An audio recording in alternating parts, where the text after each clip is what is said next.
a Michael Lev Orange County Register. Coach, can you talk us through that bottom of the eighth, which was obviously kind of the key sequence?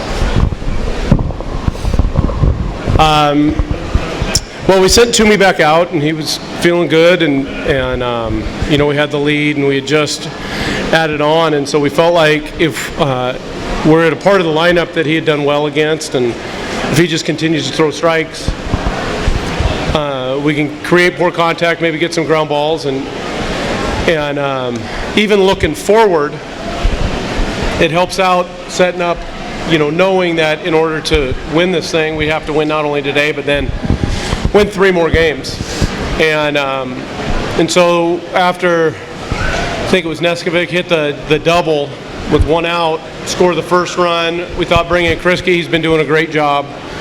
Brian did a good job going the other way and made it 5-3. And Mark Huberman's been a guy we've been going to all year, and and so we brought him in with the left-handers coming up, and he just didn't have it today. He had the 2 walks, but then he had a big out when he got the fly ball. And, I felt like we were trying to get him through that last at bat. And once we got to 2-0, it was like, okay, Tyler's been coming in big spots all year. He pounds the strike zone, and we felt like we just have to make them hit. If they're gonna score and they're gonna tie it or they're gonna beat us, we have to make them swing the bat. And that was a huge job of Tyler to come in a 2-0 count with the bases loaded to get the punch out of Frederick, and then obviously momentum took over and we had the big 9th, and that put it away.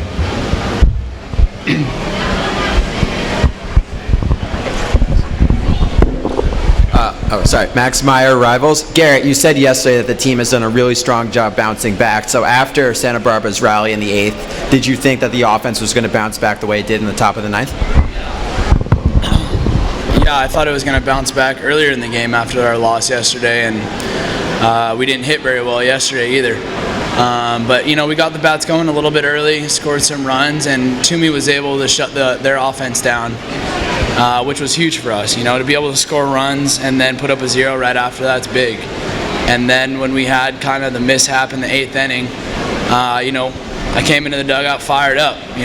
All that happened, and they only scored 2 runs, which was huge for us. Gilbert put him away with that fastball to strike the last kid out, and we came into the dugout with a lot of energy and knew that the offense was coming alive at that point. And I didn't think it was 7 runs worth, but it ended up being that way, which was awesome.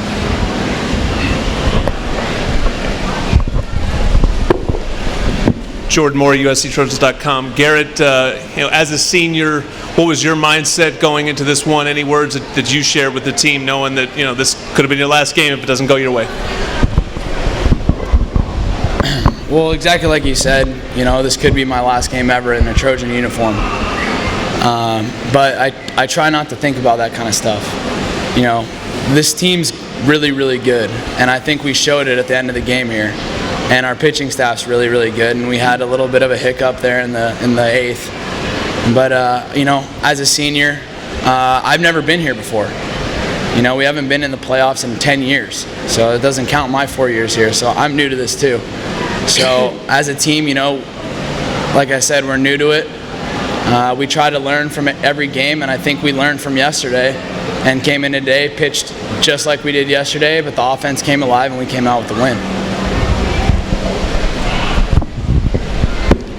Tyler, what was your mindset coming in? You've got runners on base, a 2-0 count. What was your game plan and your mentality in that situation?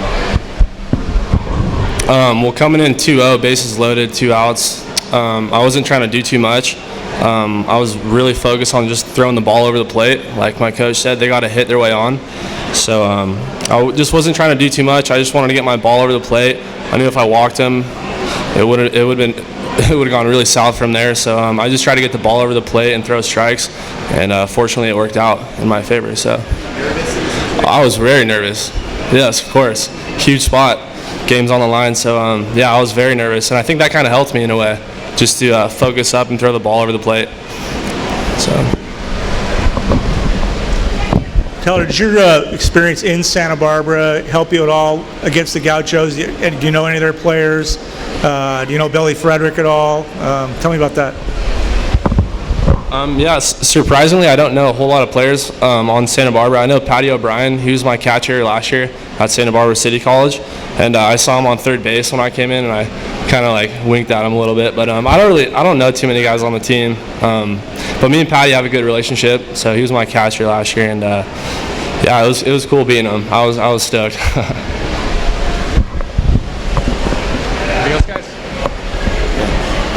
You expect Stahl and Stubbs to produce offense, but you don't necessarily expect Reggie Southall to get on base 4 times like he did.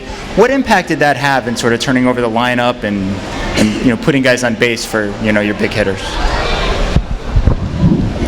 Well, I thought Reggie was a huge part of our success today, and I think you're right. I mean, Reggie's in there because he provides a spark. He plays good defense. I thought he played fantastic defense today, by the way, as well as his offense. But he was lightning quick to balls, and he had a great game. But he's very patient at the plate, and you have to pitch to get him out. And he did a great job of using the middle of the field and really starting.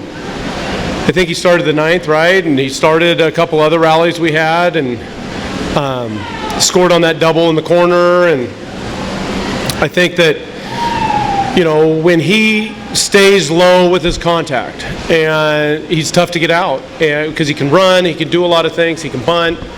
And I thought, and he's in that spot to turn the lineup over. So if we get anything out of Reggie, and we're expecting him to be a productive player, but if we get anything out of Reggie, it gets to Bobby and it gets to Garrett, and then you have Jeremy and and Timmy and Dante and Lacey and Opp, and it just goes on, and then we become a relentless lineup. And I think you saw that in the 9th inning. We were able to take advantage with some doubles, and then they'd intentionally walk, and then we do another one, and then intentional walk, and then AJ cleared the bases finally. And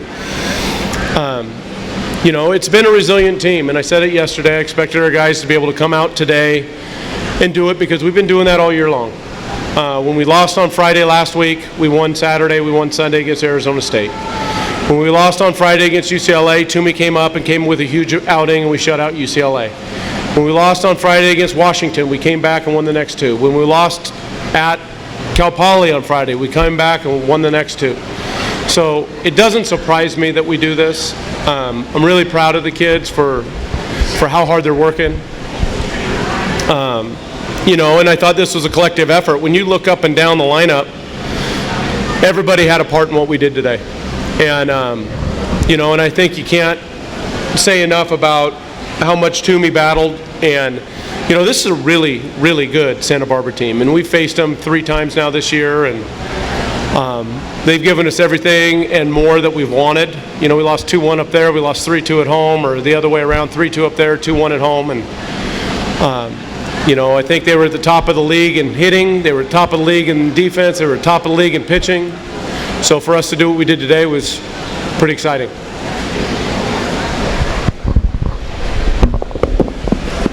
Do you know who's going to start tomorrow, and are you planning on wearing the same uniforms tomorrow as well?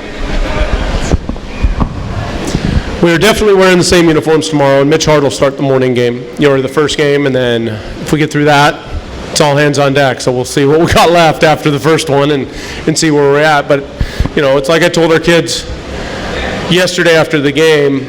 In 2011, I was at Cal. We went to Rice for a regional. We lost the first game to Baylor.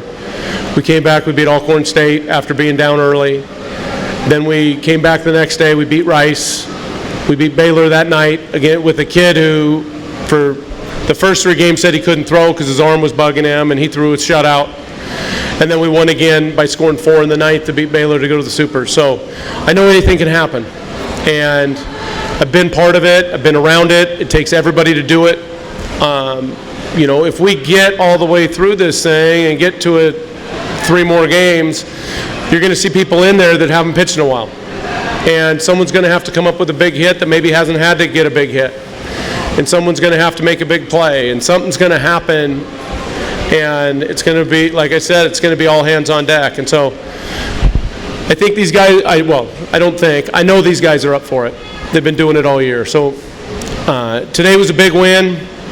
Let's see who comes out on the tough end of this next one, and then we'll get them coming off a loss, and we'll be coming off a win, and see where we go from there. But we're excited about having Mitch go up against him. He's had a hell of a year as a freshman, and we're expecting nothing but him going out there and giving us a great effort. Last question, guys. Scott Wolf, Los Angeles Daily News. Dan, how good do you feel tomorrow with the fact that your starting pitchers, the first 2 games went so long, that you have a really fresh staff for 2 games tomorrow? Well, I think that's huge going forward, is that what Davis and Toomey were able to do to make it so we only had to throw basically an inning and 2/3 out of the pen the first 2 days has been, I mean, it's huge for the length of the tournament, knowing that you have to go deep into your pitching staff. And so we're excited about that. You know, we could use Mitch going long, but to be quite honest, right now you're at lose and go home. So if they don't have it early, you're making a change, and we're just going to piece it together from there. And some guys may have to come back and do some things. But this is an exciting time of baseball. I mean, this is what college baseball is all about in the playoffs, and kind of having that lump in your throat as you play, and digging deep into your roster. And this is what you prepare those guys for all year, as you talk about. We talk about it all the time. Someone you least expect is going to have to make a huge impact at some point in the year for you to advance to the place you want to go. And generally that happens in the regionals, because the Super is, best 2 out of 3. But in the regionals, it's a double elimination, and you have a possibility of 5 games if you go through the losers bracket. I mean, obviously we're not making it easy on ourselves, but I'm confident in the depth of our staff. I'm confident in our offense and what we can do. And I'm hoping that from the 7th inning on, that just kind of springboards us for the rest of the tournament.